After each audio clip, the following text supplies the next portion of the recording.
Fernandez with Madam Lucina Aliponga. Mr. Rolando Fernandez with Madam Rosalina Fernandez. And of course, the rest of our principal sponsors.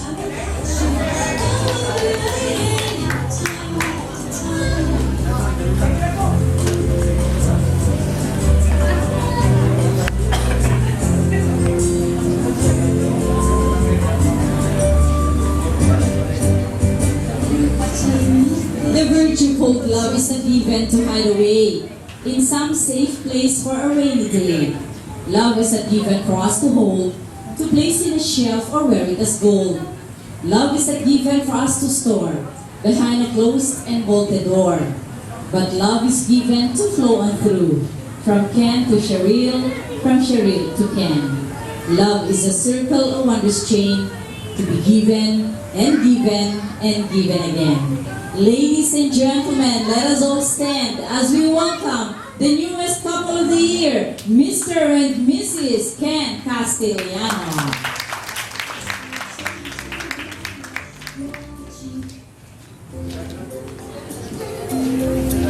The couple will be taking a pose on their very elegant wedding cake. May we request Cheryl, please.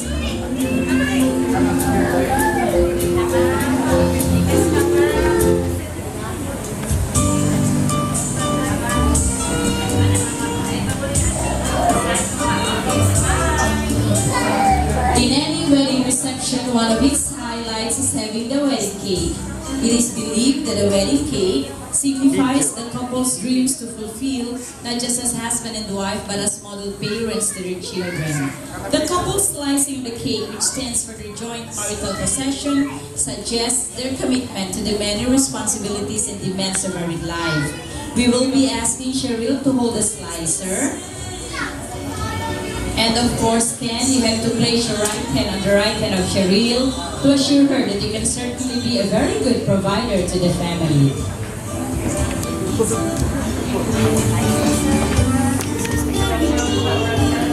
There you have it, ladies and gentlemen.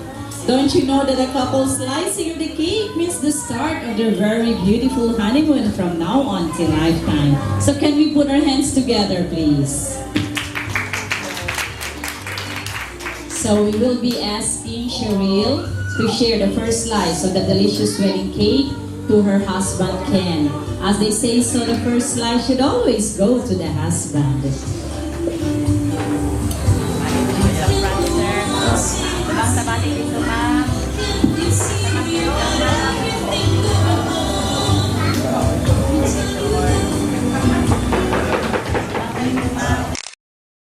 So we will be asking Cheryl to share the first slice of the delicious wedding cake to her husband Ken. Again, as they say, so the first slice should always go to the husband. So there you have it.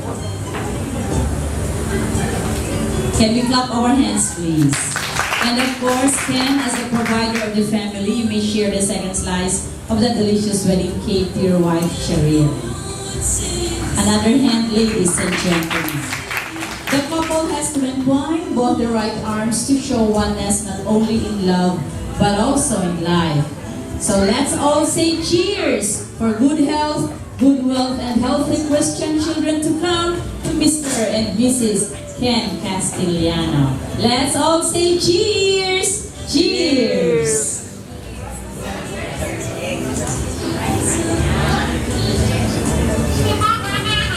A round of applause, please. You know, immediately after the solemnizing judge blessed the newlywed couple, the kiss is the most awaited part in any wedding ceremony. The groom implants a kiss to his bride to seal their vow to stay together in sickness and in health, for better or for worse. Most often we demand a kiss by tinkling our glasses or our spoons, but on this very beautiful day, let's give it a little twist. The longer we clap, the longer Ken and Cheryl will kiss each other. If you won't stop clapping, definitely they won't stop kissing. So come on everyone, let's put our hands together and make our applauses a bit louder so that Ken and Cheryl will have to seal this affair with another kiss. Please, we are waiting. Can we clap our hands, please? Louder! Louder! Thank you very much. Thank you. Thank you. Hello, hello. Oh, thank you very much. As Ken and Cheryl will start their brand new life, that is the married life, they will be dancing their way for prosperity. Ladies and gentlemen, the first dance of Mr. and Mrs. Ken Castellano as husband and wife.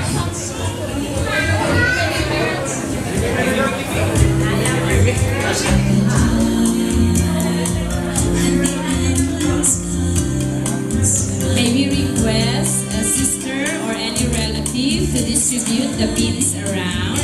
We have plenty of pins available for all of you. All we have to do is open our wallets and share our riches as Ken and Cheryl are dancing their way for prosperity.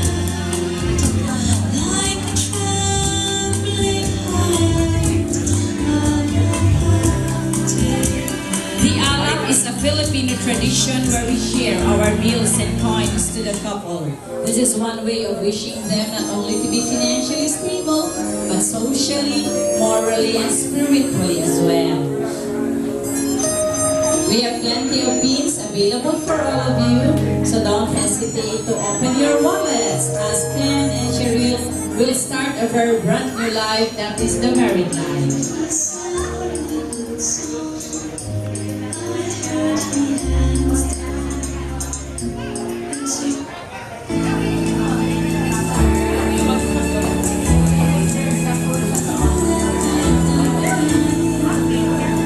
We have plenty of beans available for all of you, so don't hesitate to open your wallets as Ken and Cheryl are dancing their way for prosperity. Keep on dancing, Ken and Cheryl.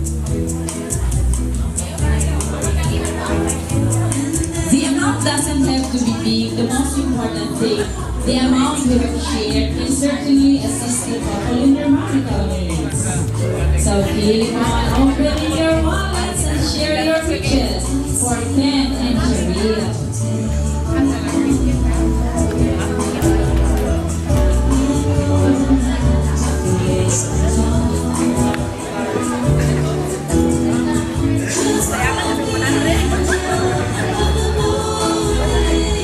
The relatives and friends of the couple are opening their wallets.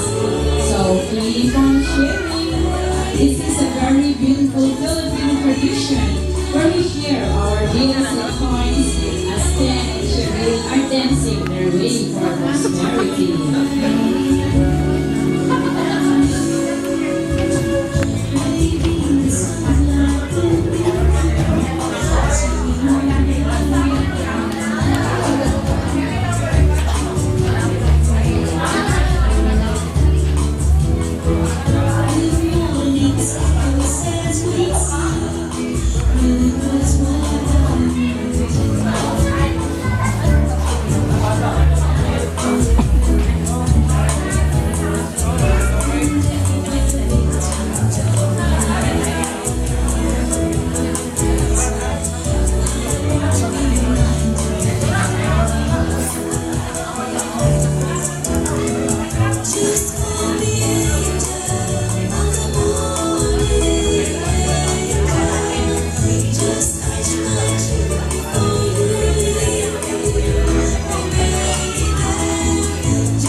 Very much, cheerful viewers, thank you. So may we request Ken and Cheryl to make themselves comfortable on stage.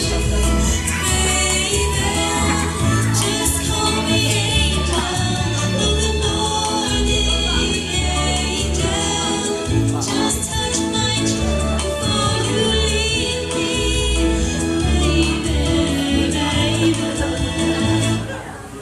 Thank you very much. You know, it is not only we the Filipinos who are having this kind of tradition. In fact, the Greeks and the Turkish used to build a money tree during wedding reception because they believe that the amount we have shared will be returned to us 1,000-fold. So once again, thank you very much for being generous as Ken and Cheryl will start a very brand new life, that is the married life. The marriage of Cheryl and Ken unites two families and create a new one.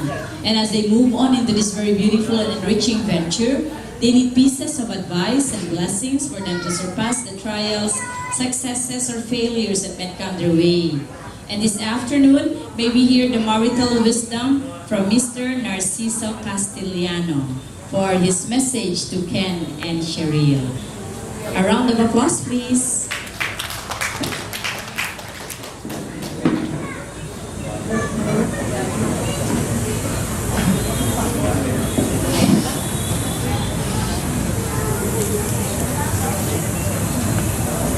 Ngapon natong tanan. Kita berselamat anak karang kuna. Selamat tao. Ang mga pinasal na manager dari problema. Selamat ngapon ilang tanan. Thank you very much, sir. And of course, Miss Jocelyn Aguilar will also have to say something for Ken and Cheryl. A hand, please.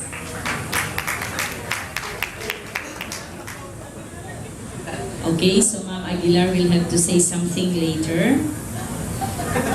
You know, Ken and Cheryl have chosen people whom they believe to be their second parents because they find in new models of what they want to emulate in their new home that they're going to establish. And on this very beautiful day, to speak in behalf of all our female principal sponsors, we have Madam Lucila Aliponga to do the honor. Ladies and gentlemen, let's put our hands together.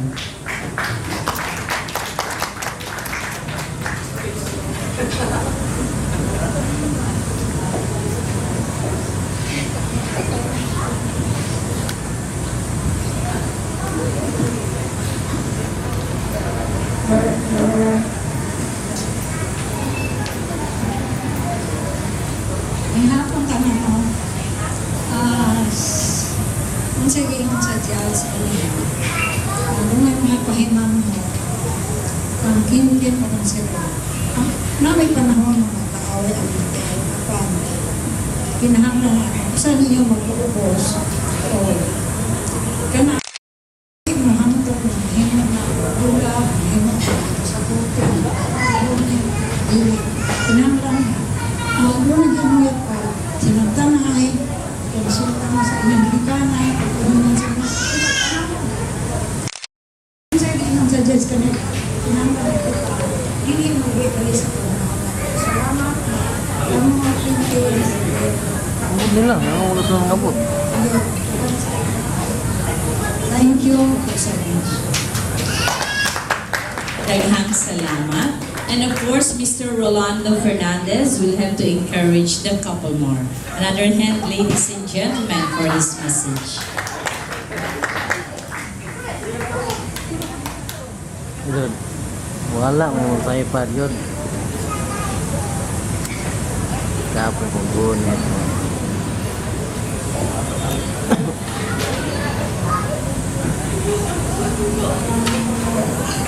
Ay, pinunod sa tanan. Yan yan, dili. Salamat ako nga bisita ta dire. Ano sa kayuhan? Dili lang utama. Thank you very much, Mr. Rolando Fernandez. Thank you. And to speak in behalf of Cheryl's family, we have Madam Shirley Sumuga to do the honor. Another hand. Ma'am.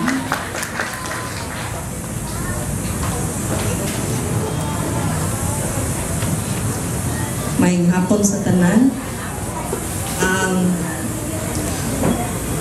I would like to congratulate Ken and Atit. We call her Atit for their vows today. asawa ko sa iyahang uyuan gyud, and since they're not around today, I think I have to do their part. No, kanang si ate was the first apo in the family of Sumugat. The first apo. And so, as expected, she became the apple of the eyes of the whole family. Kay, siyempre, siya man ang kinaunahan jud nga apo. And she grew up feeling the love of all the grandparents, ayang lolo o lola nga grabe kay palangga gyud siya kayo kabati gyud siya kung sa siya kapalangga. In fact, sometimes kuan siya kanang murag ang envy uban sa ubang mga kuan mga uyuan murag bitaw usara may gipalabi murag inana ba kay tungod si ate kuan jud siya kanang palangga gyud siya kayo. Though I do not say nga dili palangga uban, siya special gyud ang kapalangga niya. It's sad to know that with ate's paminaw gyud manang kay para ni sa inyo ha. Talagsarabi ang kita gwapa desto nga.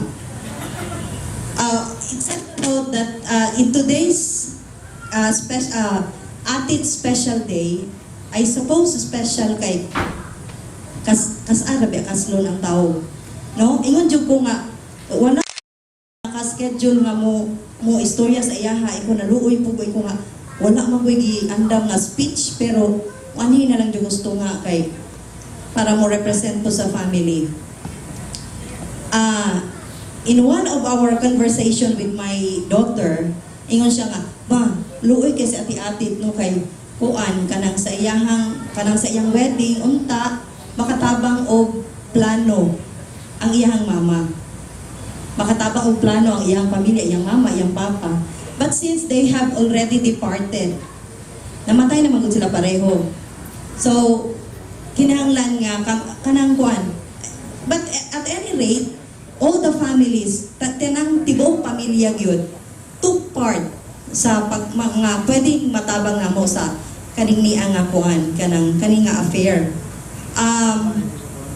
I know Vivian right now is watching you at it. Naa siya. Si Vivian karon kuan, kanang palangga man bukain niya si Atit. Kabalo ko si Vivian is watching us right now and she is happy as you step in this next chapter sa imong kinabuhi. There are yet many chapters to come into your life, and especially as you get into you settle now in your married life, daghan pa kayong chapters Atit nga maabot sa imong kinabuhi. Manang, kadungog ka na ako manang. Napaka sa siguro chapter 10, ibutang nato. Napay up to chapter 50 or 100 ka chapter. And in each chapter, kabalo man ta, di ba sa mga teleserye, Atit, di ba mahilig mo kag teleserye? Dili man pwede ang teleserye kung walay mga kanang mga twist of event. Dili man na pwede. Kay ngano, kinsa may ganahan mo tan-aw og unsa ba nang mga salida karon? Kanang mga teleserye, kanang mga drama-drama, unsa na naa karon? Dili na siya tan-awon basta walay mga twist. So kinahanglan jud na i-twist. So expect Atit and Ken that as you go along in your married life, there are different twists that will happen. But for as long as you stick together, bahala na kung sa'y bagyo nga moabot sa kinabuhi.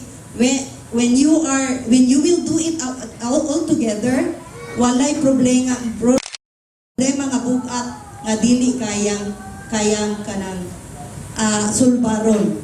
Basta ang ako ana, make Jesus Christ a center of your life. And ingon ko sa akong I would like to ihatag na ko kang Atit in siya nga lay.